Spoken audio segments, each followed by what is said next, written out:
Good morning दोस्तों, कैसे हैं आप सब लोग। अमित स्टडी पॉइंट चैनल में आपका स्वागत है। दोस्तों, हमारी जो स्पेशल सीरीज चल रही है उसके अंतर्गत आज हम आपको एक बहुत ही इम्पोर्टेंट लर्निंग थ्योरी कॉल्ब और प्याजे के संज्ञानात्मक विकास के बारे में बताएंगे। आइए दोस्तों, आज की क्लास शुरू करते हैं आज के विचार के साथ। आज का विचार है दोस्तों, इस दुनिया में कुछ भी असंभव नहीं। हम वो सब कर सकते हैं जो हम सोच सकते हैं, और हम वो सब सोच सकते हैं जो हमने आज तक नहीं सोचा। तो आइए दोस्तों, इसी विचार के साथ आगे बढ़ते हुए अपनी आज की क्लास को स्टार्ट करते हैं। दोस्तों, आज हम आपको पढ़ाएंगे कॉल्ब का अधिगम सिद्धांत। ठीक है दोस्तों, तो कॉल्ब के अनुसार अधिगम सिद्धांत यानी कि कॉल्ब लर्निंग थ्योरी। कॉल्ब के अनुसार अनुभवों के रूपांतरण से निर्मित ज्ञान को अधिगम कहते हैं। कॉल्ब का अधिगम सिद्धांत अनुभवों पर आधारित है, इसलिए इसे कॉल्ब अनुभाविक अधिगम सिद्धांत कहते हैं। कहने का मतलब क्या है दोस्तों कि कॉल्ब ने जो अधिगम बताया है, उन्होंने ये कहा है कि अधिगम जो है सिद्धांत पर, अनुभव पर आधारित है। यानी कि उनका जो अधिगम सिद्धांत है वो अनुभव पर आधारित है, इसलिए क्या कहा गया, इसको कॉल्ब अनुभाविक अधिगम सिद्धांत भी कहा गया। ठीक है दोस्तों, कॉल्ब का मानना है कि सीखने के लिए अमूर्त संप्रत्यों यानी कि जो दिखाई नहीं देता, इमेजिनेशन कॉन्सेप्ट का सहारा लिया जाता है, जो कि अलग अलग परिस्थितियों में प्रयोग किए जाते हैं। ठीक है दोस्तों, कॉल्ब का जो सिद्धांत है अधिगमकर्ता की आंतरिक संरचना के बारे में बताता है, तथा उनका यह सिद्धांत दो स्तरों पर आधारित है। पहला है अधिगम चक्र और दूसरा है अधिगम शैली। तो अधिगम चक्र कितने चरणों में पूरा होता है? अनुभाविक अधिगम चक्र जो है दोस्तों 4 चरणों में पूरा होता है। तो आइए देखते हैं। सबसे पहला है पूर्व अनुभाविक। पूर्व अनुभाविक अधिगम चक्र क्या है दोस्तों? इसमें जो है क्या होता है, परिस्थिति के अनुसार नया अनुभव करना अथवा पूर्व अनुभव का पुनः निर्माण। ठीक है दोस्तों, यानी कि परिस्थिति होती है तो उसके लिए जो है हम परिस्थिति के अनुसार ही नए अनुभव को करना, या जो हमने पूर्व में अनुभव हम कर चुके हैं उसका पुनः निर्माण करना। ठीक है, दूसरा है दोस्तों चिंतन अवलोकन। चिंतन अवलोकन क्या है दोस्तों? इसमें नए अनुभव की महानता होती है। ये अनुभव और अवरोध के बीच में विशेष महत्व रखने वाली विसंगतियां हैं। यानी कि जब कोई बच्चा किसी चीज को लेकर के चिंतन करता है तो क्या होता है, जो उसका पूर्व अनुभव होता है उसमें और अवरोध के बीच में जो है जो विसंगतियां होती हैं वो दूर होती हैं और उसके एक नए अनुभव को महानता मिलती है। यानी कि इस नए अनुभव को क्या होता है, नए जो उसका जो नया अनुभव होता है उसको जो है मजबूती मिलती है, यानी कि उसको उसकी महानता होती है। ठीक है दोस्तों, अमूर्त संप्रत्यय। थर्ड जो है अमूर्त संप्रत्यय। अमूर्त संप्रत्यय से मतलब क्या है? चिंतन एक नए विचार को जन्म देता है तथा पूर्व अमूर्त संप्रत्यय का संशोधन करता है। अमूर्त संप्रत्यय दोस्तों जो कि हमें दिखाई नहीं देता, यानी कि इनविजुअल कॉन्सेप्ट, इमेजिनेशन, किसी चीज के बारे में हम इमेजिनेशन करते हैं तो क्या होता है, हम जो है नए विचारों को जन्म देते हैं। तो जो हमारा पूर्व अमूर्त संप्रत्यय होता है उसमें क्या होता है, उसमें संशोधन होता है। ठीक है दोस्तों, और लास्ट इसमें क्रियात्मक प्रयोग। अधिगमकर्ता क्या कहता है, इसे भौतिक संसार का प्रयोग करके देखता है ताकि पता चले कि क्या परिणाम निकला है। ठीक है दोस्तों, आगे देखिएगा, आगे है अधिगम शैली। कोल्ब ने जो है क्या किया दोस्तों, कोल्ब ने अपने सिद्धांत में 4 अधिगम शैलियों पर प्रकाश डाला है जो निम्न प्रकार है।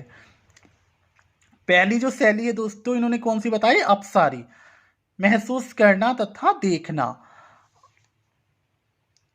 जो व्यक्ति वस्तुओं को विभिन्न तरीकों से करते हैं तथा वे बहुत संवेदनशील होते हैं, ये मूर्त संकल्पनाओं पर विभिन्न तरीके से सोचने में उत्तम होते हैं। ऐसे व्यक्ति अपसारी चिंतन प्रयोग करते हैं। उदाहरण के लिए विचार मंथन, यानी कि जो व्यक्ति अपसारी चिंतन का प्रयोग करते हैं तो वो कैसे होते हैं, वो मूर्त संकल्पना पे, यानी कि जो उनके सामने कोई कॉन्सेप्ट है उसके बारे में जो है विभिन्न तरीके से सोच सकते हैं, केवल उसी के बारे में सोच सकते हैं जो उनके सामने प्रत्यक्ष रूप में स्थित है। ठीक है दोस्तों। दूसरा है आत्मसात्करण। आत्मसात्करण का मतलब है देखना व चिंतन, जहां पर पूर्व ज्ञान के साथ नया ज्ञान जोड़ा जाता है। यानी कि कोई पूर्व ज्ञान है हमारे पास और हम उसके साथ में जो है नया ज्ञान जोड़ देते हैं, तो वहां क्या होता है, आत्मसात्करण। इस तरह के व्यक्ति लोगों द्वारा कही गई बातों से ज्यादा अमूर्त संप्रत्य, यानी कि जो दिखाई नहीं देते उस कॉन्सेप्ट और विचारों में ज्यादा दिलचस्पी लेते हैं। ठीक है दोस्तों। थर्ड जो इन्होंने शैली बताई है वो बताइए अभिसारी। अभिसारी का मतलब है करना और चिंतन।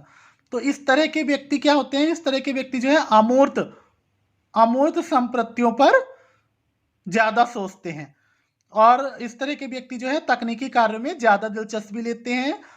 एक अभिसारी अधिगम शैली किसी विशेष क्षेत्र में विशेषज्ञ और तकनीकी योग्यताओं को बढ़ावा देती है। यानी कि जो इंजीनियर वगैरह होते हैं और टेक्नीशियन होते हैं वो कैसे लोग होते हैं, वो अभिसारी चिंतन वाले लोग होते हैं, क्योंकि वो क्या कहते हैं, वो नई उस पर जो है इमेजिनेशन करते रहते हैं, तकनीकी कार्य में वो ज्यादा दिलचस्पी लेते हैं। और लास्ट है दोस्तों समायोजन करना और महसूस करना। इस तरह के व्यक्ति क्या करते हैं, दूसरों के द्वारा किए गए विश्लेषण पर एक प्रायोगिक और अनुभाविक उपागम का प्रयोग करते हैं और यह शैली बहुत प्रचलित है। ठीक है दोस्तों। तो कॉल्ब ने जो है अपने अनुभाविक अधिगम सिद्धांत के अंतर्गत जो है 2 सिद्धांतों का वर्णन किया था, जो था एक अनुभाविक अधिगम चक्र और एक है दूसरा है अधिगम शैली। दोनों ही चक्र जो है 4 सोपानों से होकर गुजरते हैं। ठीक है दोस्तों अपसारी और अभिसारी चिंतन, that is very important for CTET exam के लिए। ये दोनों बहुत ज्यादा इंपॉर्टेंट है। इसी कॉन्सेप्ट को लेकर के जो है सीटेट में उदाहरण के तौर पर जो है क्वेश्चन पुट किए जाते हैं। तो इसके बारे में मैं आपको विस्तार से अगली नेक्स्ट वीडियो में पढ़ाऊंगा। फिलहाल अपसारी चिंतन के बारे में आप इतना समझ लीजिएगा कि अपसारी चिंतन में जो है व्यक्ति मूर्त कॉन्सेप्ट पर ही अपने ज्यादा से ज्यादा विचार उत्पन्न करने की क्षमता रखता है। और अभिसारी में क्या होता है, अभिसारी में जो है अमूर्त चिंतन करता है व्यक्ति। ठीक है, और टेक्निकल क्षेत्र में ज्यादा दिलचस्पी लेता है। ठीक है दोस्तों, तो ये था हमारा कोल्ब का अनुभाविक अधिगम सिद्धांत।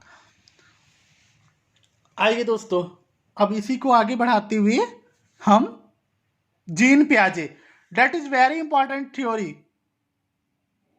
जीन पियाजे का जो संज्ञानात्मक विकास का सिद्धांत है ये बहुत ज्यादा इंपॉर्टेंट है दोस्तों, और इसको बहुत ज्यादा ध्यान से आपको पढ़ना है क्योंकि ये थोड़ा लंबा टॉपिक है।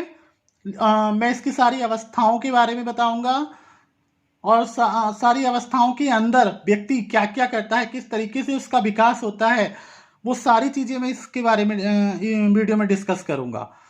ये थोड़ा लंबा टॉपिक है, इसको जो बहुत ध्यान से पढ़ना है आपको, क्योंकि ये जो है सीटेट की एकदम से जान है। सीटेट के प्रीवियस ईयर के जितने भी अब तक के पेपर हैं आप उठा करके देख लीजिएगा। जीन पियाजे से रिलेटेड दो तीन क्वेश्चन जो है साइकोलॉजी के अंतर्गत आपको जरूर मिलते हैं।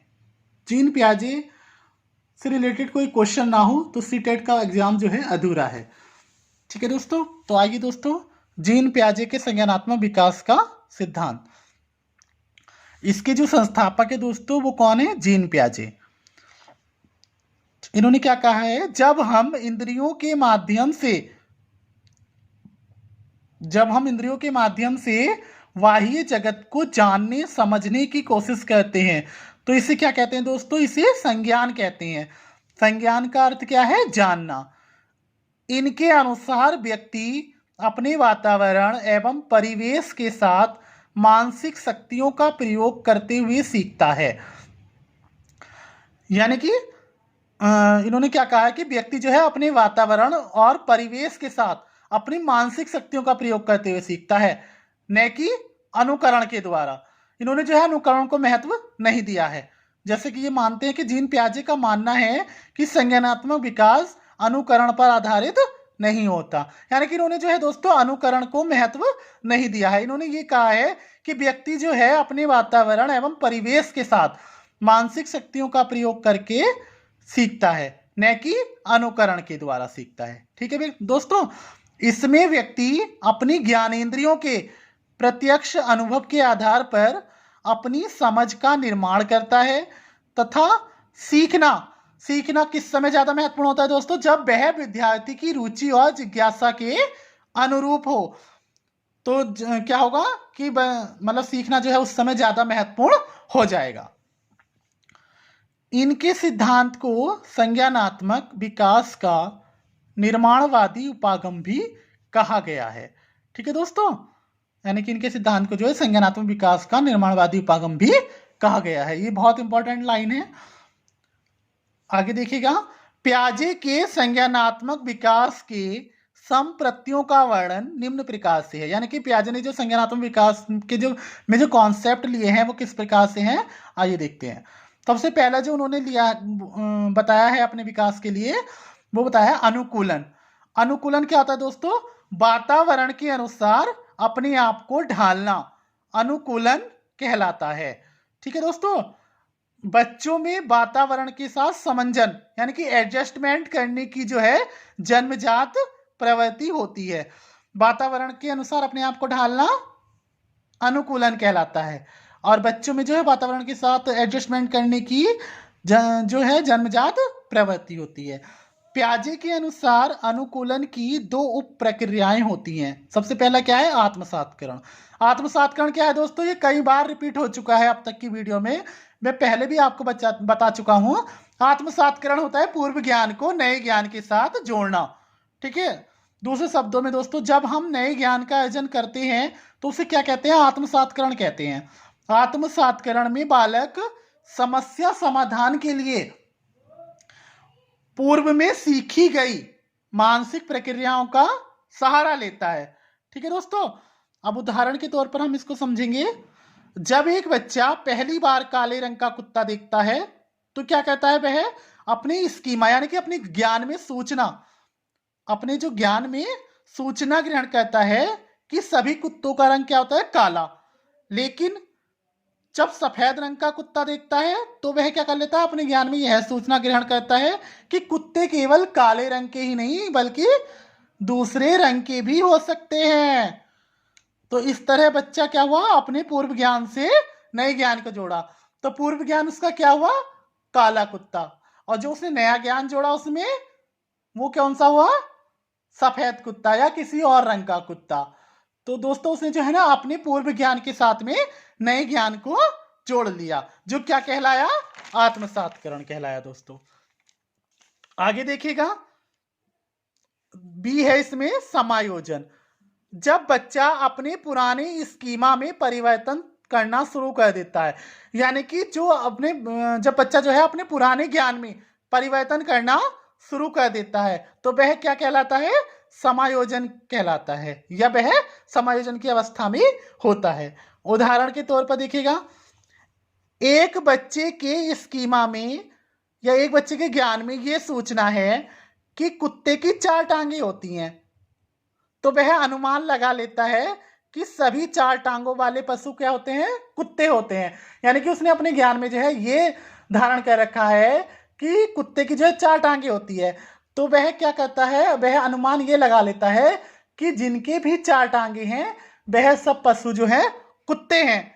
परंतु जब वह बिल्ली को देखता है तो यह अनुमान लगाता है कि 4 टांगे होते हुए भी वह कुत्ते से अलग है। तो वह क्या कहता है दोस्तों, स्कीमा में बिल्ली की सूचना को आत्मसात कर लेता है, यानी कि पुराने स्कीमा में परिवर्तन शुरू कर देता है। यानी कि जो उसका पुराना ज्ञान है उसमें जो है क्या कर लेता है, वह परिवर्तन कर लेता है। ठीक है दोस्तों, तो ये जो है क्या थे, ये अनुकूलन की 2 उप प्रक्रियाएं थी, आत्मसातकरण और समायोजन। दूसरा है दोस्तों schema. Schema that is very important दोस्तों, स्कीमा कई बार एग्जाम में पूछा जा चुका है। तो स्कीमा क्या होता है, स्कीमा एक तरह का ज्ञान होता है। पियाजे के अनुसार प्रत्येक व्यक्ति का वस्तुओं, व्यक्तियों और जीवन परिस्थितियों के साथ व्यवहार करते समय अपनी खुद का ढंग होता है। इसे क्या कहते हैं, इसे स्कीमा कहते हैं। स्कीमा जो है दोस्तों ज्ञान है, ठीक है।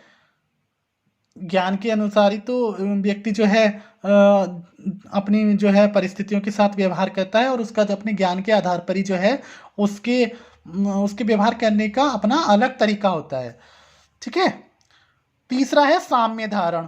यह एक ऐसी प्रक्रिया है दोस्तों जिसके द्वारा बालक आत्मसातकरण तथा समायोजन की प्रक्रियाओं के बीच एक संतुलन कायम करता है। जब बालक कोई नया कार्य करता है तो उसकी मानसिक प्रक्रिया असंतुलित हो जाती है, ठीक है। तो इसे दूर करने के लिए वह क्या कहता है, आत्मसातकरण और समायोजन दोनों का सहारा लेता है। तो यह युक्ति क्या कहलाती है, यह युक्ति साम्य धारण कहलाती है। चौथा है संज्ञानात्मक संरचना। संज्ञानात्मक संरचना क्या है दोस्तों, बच्चे के मानसिक संगठन को संज्ञानात्मक संरचना कहते हैं। आगे देखिएगा, मानसिक संक्रिया। जब कोई बालक किसी कार्य को करने के लिए चिंतन करता है तो उसे मानसिक संक्रिया कहते हैं। मानसिक संक्रिया के माध्यम से वह किसी समस्या समाधान पर चिंतन करते हैं, ठीक है दोस्तों। मानसिक प्रक्रिया के माध्यम से ही तो वह कोई, मान लीजिए कोई समस्या होती है तो उसका समाधान करने के लिए क्या कहते हैं, वह चिंतन करते हैं। और लास्ट है इसमें स्कीम्स।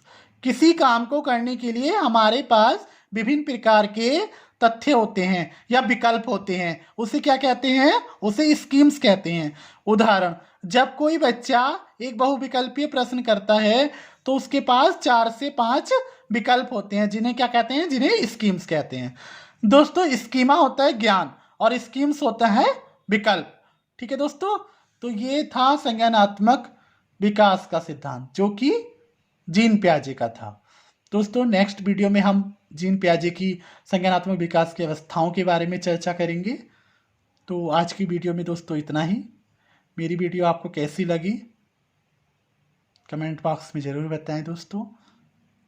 और अगर मेरी वीडियो आपको पसंद आई हो दोस्तों तो उसे ज़्यादा से ज़्यादा वॉच करें, लाइक करें, शेयर करें और अमित स्टडी पॉइंट चैनल को सब्सक्राइब करें। Thank you. Have a nice day.